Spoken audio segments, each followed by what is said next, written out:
तो the first word is fatality, noun है, इसका मतलब होता है persons death caused by an accident in war etcetera, दुर्घटना, युद्ध आदि में किसी की मृत्यु। विक्टिम, कैजुअलिटी इसका क्या है, सिनोनिम्स है। विक्टर और गेनर इसका अपोजिट हो गया। एग्जांपल देख लो, there was no fatalities in the fire, तो आग में कोई जन हानि नहीं हुई, मतलब किसी भी व्यक्ति की मृत्यु नहीं। ओके, नेक्स्ट वर्ड है आपका विरुलेंट, ये आपका एडजेक्टिव, इसका मतलब होता है very strong and full of anger, उग्र और क्रोधपूर्ण, कटु, द्वेषपूर्ण। हेटफुल, क्रूअल इसके सिनोनिम्स हैं। लविंग और काइंड इसका अपोजिट हो गया। एग्जांपल देख लीजिए, it was a virulent attack on the leader, तो यह क्या, नेता पे एक जबरदस्त हमला था। कैसा, उग्र था, क्रोधपूर्ण था, द्वेषपूर्ण था। ओके, नेक्स्ट है आपका, आगे बढ़ते हैं, ट्रॉमेटिक एडजेक्टिव है, इसका मतलब होता है कॉजिंग वरी और अपसेट, चिंता या परेशान होना या करना। अनसेटलिंग, ऑफुल इसके सिनोनिम्स हैं।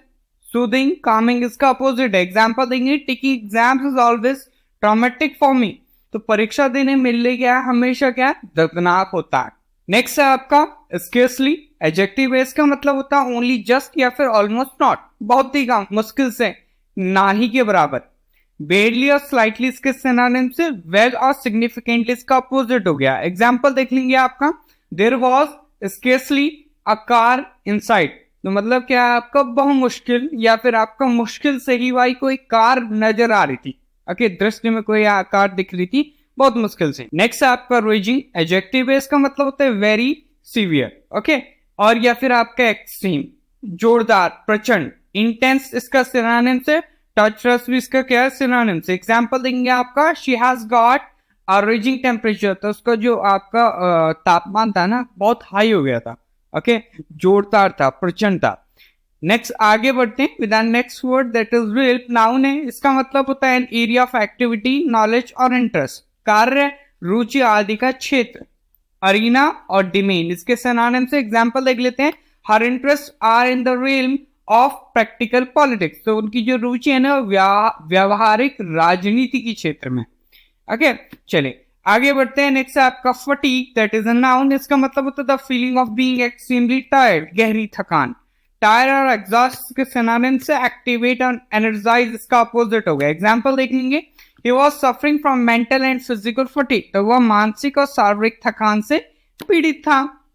नेक्स्ट वर्ड है आपका इनएविटेबल एडजेक्टिव है, इसका मतलब होता है that can not be avoided और प्रिवेंटेड फ्रॉम हैपनिंग, जिसे घटित होने से रोका ना जा सके या फिर आपका अवश्य होना ही है उसने। ओके, तो उसको हम कहते हैं आपका इनएविटेबल। नेसेसरी और पॉसिबल सिनोनिम से। अवॉइडेबल और अनश्योर इसका अपोजिट। एग्जांपल देखिए, with more cars on the road traffic jams are inevitable. Okay, तो सड़कों पर अधिक कारों के साथ के ट्रैफिक जाम होना क्या है आपका, कंपलसरी होगा ही होगा, उसको रोका नहीं जा सकता, अपरिहार्य है। आगे बढ़ते हैं। नेक्स्ट है आपका रिलेंटलेस एडजेक्टिव, इसका मतलब होता है नॉट स्टॉपिंग और चेंजिंग, लगातार, निरंतर। डिटरमाइंड, ग्रिम इसके सिनोनिम से। सॉफ्टनिंग और इंपॉर्टेंट इसका अपोजिट है। एग्जांपल देखिए, the relentless fight against crime, तो अपराध के खिलाफ अथक लड़ाई, मतलब ऐसी लड़ाई जो रुकेगी नहीं। नेक्स्ट आपका वर्ड है आपका कंप्लेसेंसी, ये आपका नाउन है, इसका मतलब होता है feeling of calm, satisfaction with your own abilities और situation that prevents you from trying harder. आत्मसंतोष, अति संतोष, हाँ भैया बहुत अच्छा है, मैं इतना अच्छा हूं, इससे क्या होता है कि भैया आगे आप मेहनत करने से रुक जाते हैं।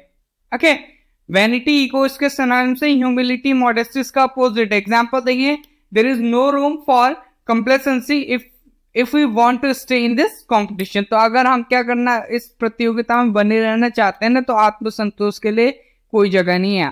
ओके, हमें हमेशा मेहनत करनी पड़ेगी। तो ये तो था आज का वोकैबुलरी सेशन। आई होप आप सभी ने एंजॉय करा होगा। सेशन को लाइक करें, शेयर करें, चैनल को सब्सक्राइब करें। मिलते हैं in the next section. Till then, जय हिंद, जय भारत।